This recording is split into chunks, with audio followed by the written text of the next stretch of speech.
Welcome to Encounter, where we celebrate putting faith into action and community leaders who live out compassion, grace, and love. We're a program of the Broome County Council of Churches that addresses food insecurity through CHOW and the Greater Good Grocery, provides hospital and jail ministry, builds wheelchair ramps, and assists neighbors with transportation and shopping services through Faith in Action volunteers. We invite you to the conversation. Encounter your neighbors as we learn to walk together in love and kindness. Good morning. I'm Jeff Kellam. Welcome to this week's edition of Encounter. I still serve as the Parish Associate at the Union Presbyterian Church in Endicott.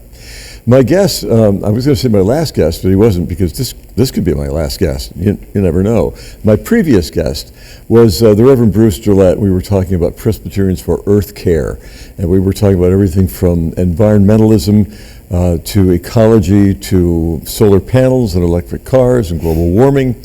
Today, a different kind of earth care. It's caring to pay attention to the earth around us, especially in springtime when things start to come alive again. And I couldn't think of a better guest to have than Rick Marsi. He's the author of Smile, Rick. Hi, everybody. He's the author of the Ranger Report, which at one time was published in the Binghamton paper when it was still a local paper, and is now not in print, but it comes through my email. And we'll talk about how somebody can get Sounds good. The Ranger Report. I'm going to start with something that I haven't warned you about, but I know you'll know a lot about it. My wife and I got up this morning and looked out the picture windows. We were eating breakfast, and there's the bird feeder on the ground. Now, the bear had already come by. The bear comes through our neighborhood once in the fall, once in the spring, we think, because that's when the feeders go down. But this mother bear had already been in the backyard 3 weeks ago, so we didn't expect this to happen again, so the bird feeder went back up, and now it's back down again. How that bear bends that pole, I do not know. Brute strength, I guess.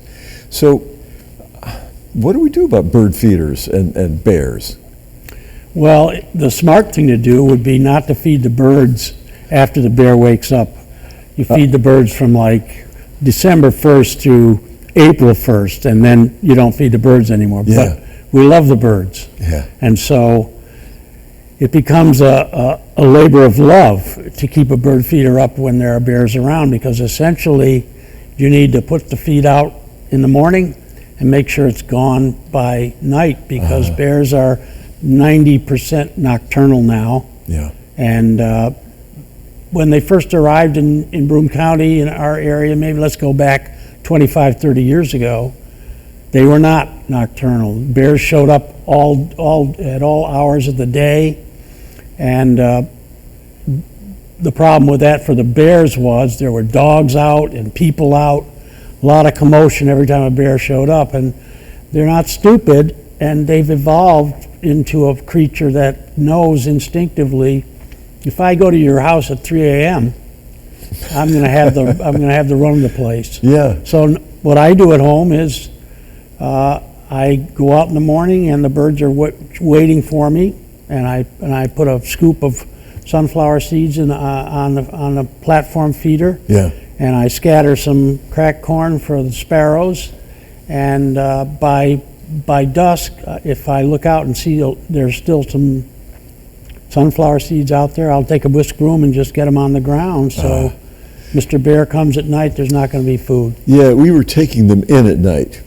Same thing. Yeah, and that's a lot of trouble, but it sure saves the bird feeders. The bear has run off with the feeders on occasion. These are these score-proof tube feeders. And then sometimes I find them, sometimes I don't. And then sometimes the bear has bent them to the point where you're just thinking the stunning power of this animal. Yeah. I guess I told you once that I growled at a bear that was in the backyard, and the bear growled back and started coming toward me. The only experience I've had similar to that was I was at my house, and I saw a bear walking down through my yard, heading toward a house across the road. And so I called the person and said, "There's a bear. He's about 50 yards from your house." And he said, "Thanks for the warning." Then I got in my car and I drove down to the house. With your camera? I don't even know if I had my camera, Jeff. Okay. But when I got to the guy's house, the bear had been frightened either by him or something had frightened the bear, and the bear had climbed up a tree and was about 6 feet off the ground in a tree. Yeah. And then, I don't know what possessed this guy, but he let his dog out of the house. And the dog came running up to the tree and went, "Whoa!" And the bear went, "Whoa!" And the dog literally elevated about 4 or 5 inches off the ground and into the garage. Man, when that bear made that noise, it was... This was a mother bear, and there were cubs, apparently, nearby. And so that's why the bear was far more aggressive. We've met bears on the trail in Vermont and sometimes out west hiking, and the bear just kind of crosses the trail in front of you, or sitting there eating berries, and you keep your distance. We've seen pictures of people doing stupid things, maybe not as stupid as growling at a bear like I did, but... So, we're talking about bird feeders, but let's move now to the birds and nesting in this season. Pat Robb, who's the pastor of the Presbyterian Church in Endicott, Pat showed a picture of some robins, or a robin had built a nest on her front porch up high, and she said this happens almost every spring at this time. Wondering if it's the same bird that keeps coming back or it's just a handy place, but we're finding that the nests around now. Birds are already nesting or getting ready to nest or looking for places to nest already. Yeah. For sure. Yeah. A lot of the birds that we have here year-round, like chickadees and nuthatches, they've already made pair bonded into early April, March even. So by the time you get into April, they're looking. I've had in my yard, I've seen a chickadee going into the nest box. I have a bluebird. I've had a bluebird investing in nest box.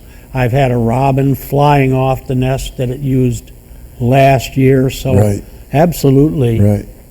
It's happening now. Yeah, we have a bluebird box, and last fall, I think I forgot to clean it out.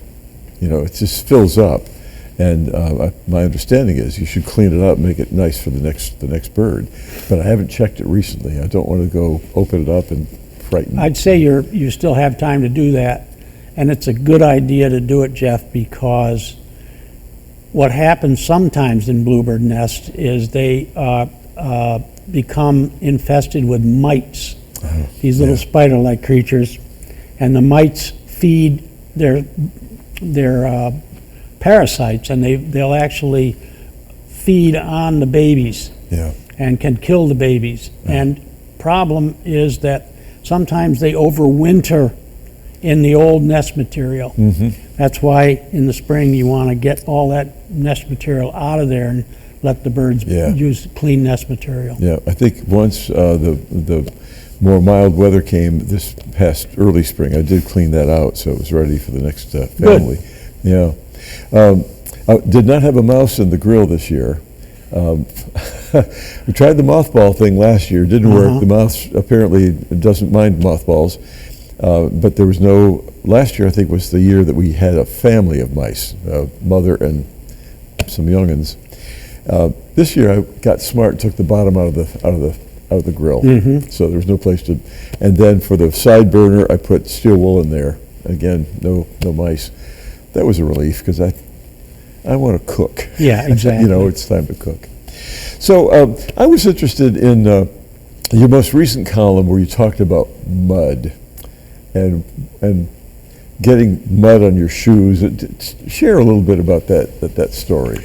Well, you really can't be a nature guy in upstate New York without coming to grips with mud, embracing it. The best thing about mud is it's great for tracks. Whenever I'm in a muddy place, I always look for tracks because They make such a good impression in mud. Deer tracks, raccoon tracks, like if you were to walk along the bank of a river, for example, or a stream, Yeah. you no doubt find those little hand paws in the mud. And raccoon tracks are intriguing in mud because you can tell the front paw from the back. The front paw is almost claw-like, and the back is more of a palm imprint. And they walk sort of, the prints are oftentimes in very close together, so you'll get the back and the front right together. So, and then I own a really good pair of boots. Yeah. Up to knee high, and when I'm going to go in the muck, I just put my boots on, and what's to worry about? That's right. Back in, we lived in Vermont for 10 years, and mud season was a season, It was only about 2 weeks, but we lived in the rural area where some of the roads were simply impassable because they weren't paved. Mm-hmm. And so these gravel roads would have ruts that were a foot deep. And I remember going to someone's home. They always invited the pastor to Easter dinner, this family conclave. And when we were finished, they said, Jeff, you can't drive back. We're going to drive you back so that you don't have to go through the mud.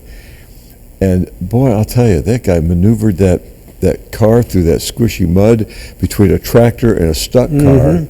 And the story was told about running across a guy who was knee deep in the mud. And they said, we thought you rode your horse. And he said, I am on my horse. So, okay, enough stories about Vermont. So as one of my favorite things to do in springtime is, I know we see things, we hear things, the aroma of springtime. I like to feel the new leaves. Is that weird?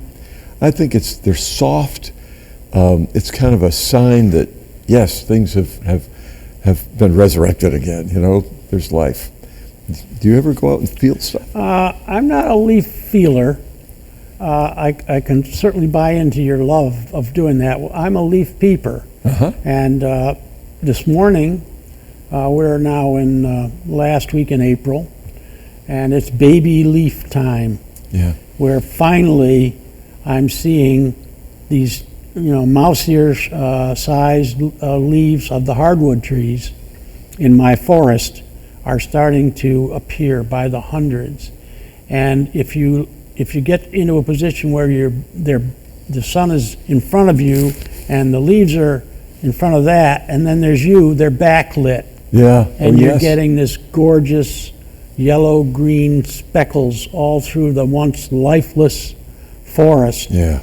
And it's very, very uplifting. Yeah, I'll bet. It's baby leaf season, the best. Dream of it all winter long. And we deserve it. We've earned this. Get out there and look at the baby leaves. Yeah. And feel one or two if you want. Yeah. So you live in a place that's surrounded by forest. So you're used to it. Do you ever really just get used to it? Do you take it for granted, or do you find new things whenever you go out in the trees? Oh, I never take it for granted. I think I'm the luckiest guy in the world to have a house that's in the middle of a forest. Yeah. I'm constantly looking out of the windows when I'm not out in nature. I'm looking out at it, and you never know what you're going to see. Right. And even if you see a bird that's as familiar as a chickadee, what are they doing? Yeah. And why are they doing it? Well, there's 3 of them in that bush, and they're chickadeeing like crazy. Are they upset about something? Is somebody in the bush with them? Or there's always something curious, if you're curious. Yes. Going on out there. Yep. And that sense of curiosity can lead you to wonderful adventures, and some misadventures too. I talked about touching leaves. Maybe there's some poison ivy you don't want to necessarily go touch. The birds, the chickadees. Well, let's go back to the robins. I see certain birds come to the feeders. Robins are always in the lawn. How do they find what they're looking for? That's a wonderful question, and debated by many, because if you watch robins, they're constantly tilting their head like this. Yeah.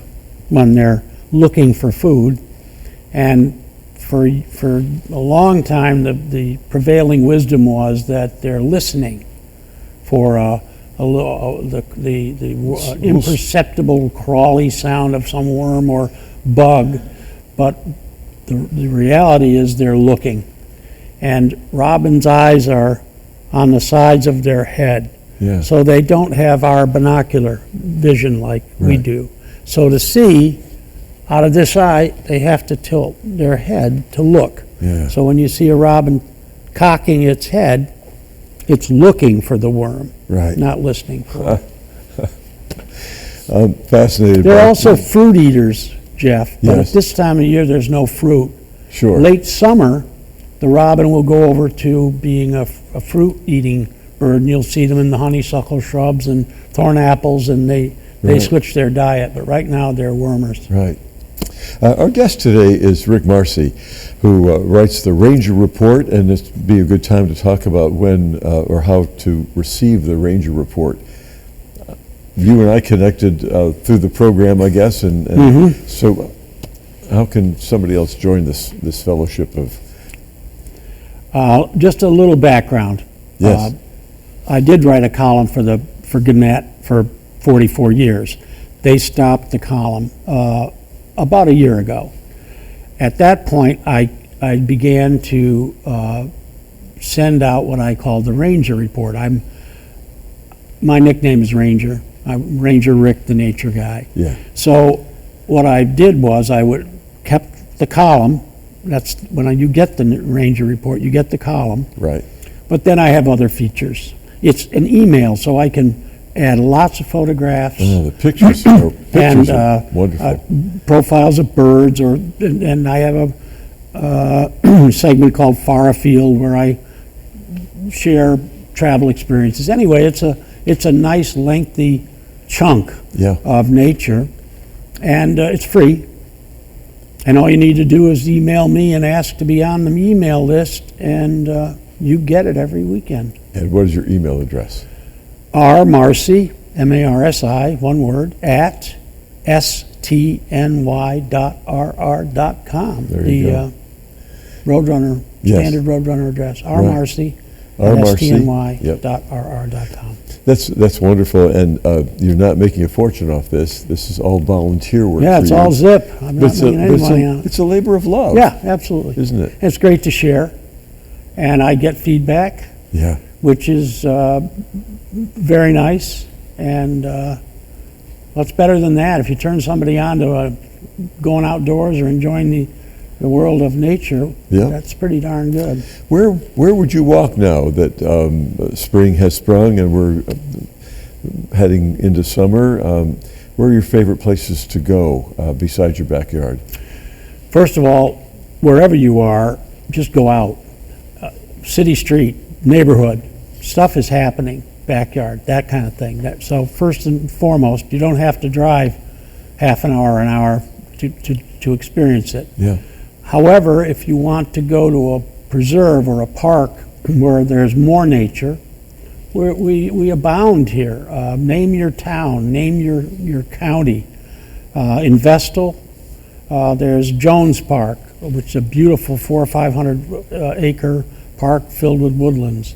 We have the Brick Pond in Owego, Appalachian Marsh in Owego, Waterman Center in Appalachian, the Broome County Parks. Yeah. Greenwood is beautiful. Cole is beautiful. Otsoningo is right in town, right along the Shenango River. The list goes on as far as places Right. to go where, and all those are within a half an hour Yeah. of downtown Binghamton. We're going to talk about the rules of the road. When you're on the path, you just don't go wandering off the path necessarily. Especially in areas that are used by a number of people. Mud is here we go. Yeah. At this time of year, you're going to run into a path that may have a wet, muddy spot. I'm thinking of Brick Pond right away. Yeah. And your first inclination is to go off the trail, go around the muddy spot. Yeah. And you and 100 other people end up doing that, and you've treaded this, pathway around the mud, and that allows erosion to take place when it rains. So, again, boots are a good thing. Yeah. When I lead my nature walks, it's astonishing to see what people show up with as far as footwear is concerned. Sandals. Sometimes, but yeah, and I know it's fun to walk with people, and I like to walk with people. I take people on walks, but what I say to them is there are very few rules on my walk. Yeah. One rule is stay behind me. I'm a slow walker. Some people are, you live in a fast-paced world. Mm-hmm. And I remember once I had a SUNY professor on one of my walks, and a very well-known, high-profile professor, high-stress job. And when we started out walking, she was just pushing me to walk faster and faster and faster. I said, yo, slow down. And she said, okay, this is Marsi time. I can do this. Sometimes it's really hard to slow down, but the slower you walk, the more you see. Yeah. Stop periodically. I stop frequently and just listen and look. The second thing I say is, first, stay behind. Second, keep your voice down. I'm not asking you to mum through the walk, but if you're talking, you don't hear anything. Yes. So if you're walking with a friend, sure, you want to have a conversation, but if you're doing that, like we're doing it now, you're focusing on what's being said, and you're focusing on what's being thought about, and you get incredible tunnel vision as far as everything else that's happening around you. So not only do you not hear things, but you're also frightening some things away. Exactly. Yeah. Exactly. So keep it down, keep it slow. Yeah. On the trail. Yeah. And I think that idea of always being aware of all of your senses, to be sure to look. In one of your columns, you talked about the space between the branches. That there's more to see if you just open your eyes and yeah. You're gazing and that space between the branches. Way back in the 60s, I dabbled with meditation, and one of the things that I was told as a meditator was that you finally mastered meditation when you look at a tree and you don't see the branches.